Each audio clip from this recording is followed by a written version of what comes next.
Detectives arrested 28-year-old Bryan Christopher Kohberger on a warrant for murders of Ethan, Zana, Madison, and Kaylee. He was stalking them. He was hunting them. You could tell there was something off about him.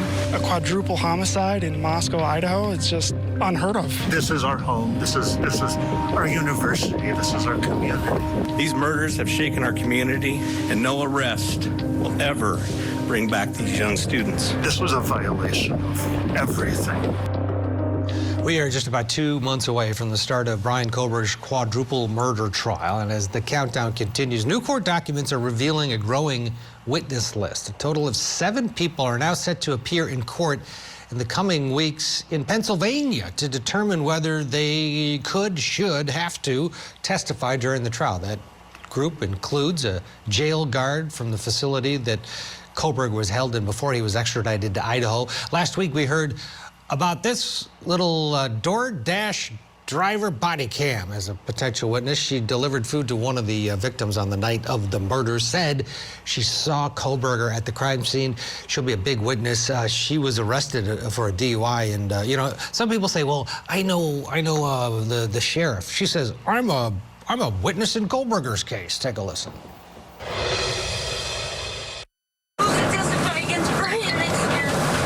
Bryan? Yep, I took all the girls over Moscow. And now we have to testify. We're in the case too, so yeah, because I'm a DoorDash driver, so yeah. you have to testify in which murder? Murder case for college girls. Oh. All right, so we're asking, that to me is just off the wall, but we know about her now because she wasn't in the initial affidavit, probable cause affidavit, but she'll be testifying. How are the new witnesses going to affect Kohberger's trial? Let's talk about it here to discuss. Criminal defense attorney, former prosecutor Franz Borchardt still with us, and a criminologist and professor at St. Thomas University, Dr. Debbie Goodman here. I want to start with this DoorDash driver. So we didn't know about her until this DUI arrest, and then the body camera comes out and she blurts it out. Obviously, people blurt stuff out in that situation. But how important is she if she can identify the Kohberger? Because right now we were under the impression it was just this bushy eyebrow description from a roommate. If you've got a more succinct description, that's huge, is it not? Yes. Would you like me to respond? Yes, Debbie, sorry. Oh, thank you so much. Good morning. And how huge is it? I think it's colossal, Ted. I really do. You know, at the moment, you mentioned Dylan, and I don't regard her necessarily as an eyewitness who could directly point out in court and say, that's the guy I saw, Bryan Kohberger. She should not be pressured to do that. What she will say, as you mentioned, is the description of the bushy eyebrows and the face covering. Now we move to the 44-year-old DoorDash driver going by the initials MM. I think it's huge, Ted, for 2 reasons. One of which is she could literally be the eyewitness on this case. If we have an individual who can say that they saw Bryan Kohberger at the time and place of these savage slaughters, and if she could say she saw his car, I think that's very significant. And the second issue is it would give us a really succinct and specific time frame of when these murders took place. At the moment, we think the delivery of the food was at or near 4 a.m., but investigators think that the actual murders took place within the time frame of 4:07 and 4:21, so that 13 to 14 minute window of time can be solidified. So I am truly looking forward to hearing about what this woman saw and what she has to say. Franz, we found out about this woman because of the DUI. Are you expecting we're going to find out a lot more about the state's case once it begins? I mean, that probable cause affidavit was lengthy. You're thinking, oh, this is what they have, and they have a lot in there. But safe to say, there's maybe more that we have no idea about that the state's going to deliver during their case. So the probable cause affidavit for the viewers doesn't normally include the kitchen sink. However, in a case of this nature, you generally publicly lead with your best evidence, right? Hey, there was this DNA sheath, knife sheath found at the scene, and there was a description that kind of fits him.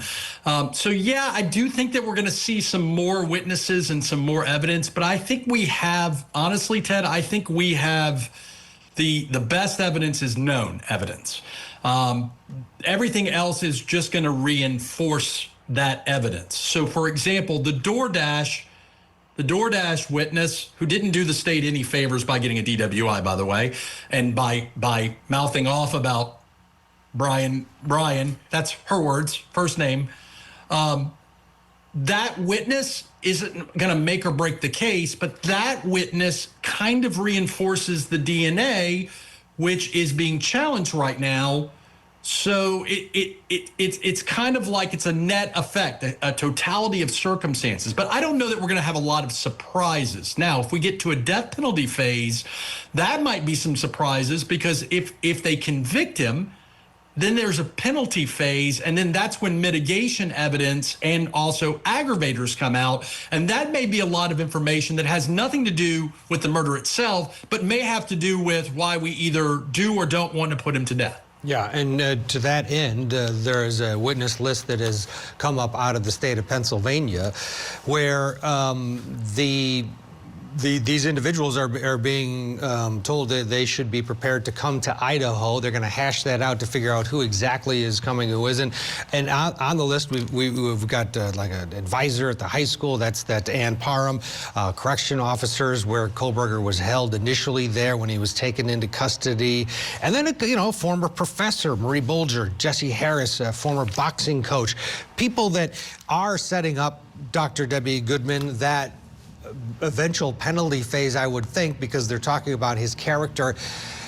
On some level, him being portrayed as normal by these people. Oh, he was a great student. He was a great boxing participant. He was just a wonderful guy. That's scarier than he had a tough upbringing and a criminal record is on some levels. And if I'm on that jury and a member of that community, I don't know that works for him. Right, Ted, very good points. But I think we would anticipate, without any real surprise or shock, that there will be individuals with whom this defendant interacted along the way who may have favorable things to say about him, just like people may have said favorable things somewhere along the way about a Ted Bundy, Dennis Rader, Jeffrey Dahmer. So I don't think that will come as a surprise, nor do I think whatever these individuals have to say about Bryan Kohberger, that is truly in the past. So we understand cases, we understand how they're organized, past, present, future. So we'll hear from them about the past. But more importantly, I believe, is the present. What did he do, and all the evidence that the prosecution has? And then, of course, moving forward, if he is indeed the killer of our 4 victims, then what will the penalty be? Franz, for people that may have written this off like, oh, he's going down, they got the knife sheath, they have the DNA. He has a very legitimate team of defense attorneys, partly because this is a death penalty case. So the state is forced to defend him vigorously. And this could, this is not going to be a lay down and die scenario from this defense team, is it not? So no, I expect a very thorough and aggressive defense. Capital lawyers generally are a top tier qualified attorneys. But now the other side of this, Ted, is capital defense attorneys, their sole job in that arena is to do what? To keep their client alive. And so sometimes while he is maintaining factual innocence, sometimes that means yielding to factual innocence, because it's hard to pivot. If you've been saying all trial long, I didn't do it, I didn't do it, I didn't do it, and then you're convicted, and then you're going to turn around and ask a jury for a reason not to put you to death, it's hard to make that pivot, right? It's hard to say, I'm innocent, but these are the reasons you shouldn't put me to death.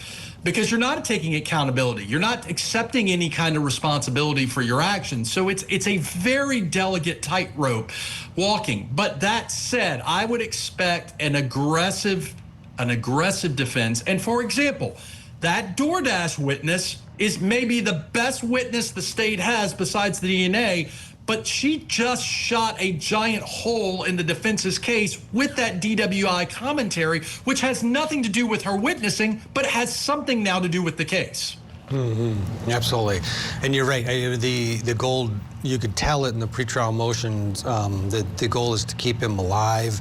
They have used a lot of motions to try to get the death penalty off the table, even before going to trial. We'll see it all play out a couple months from now, and of course, our cameras will be there, and we'll be covering that one soon enough.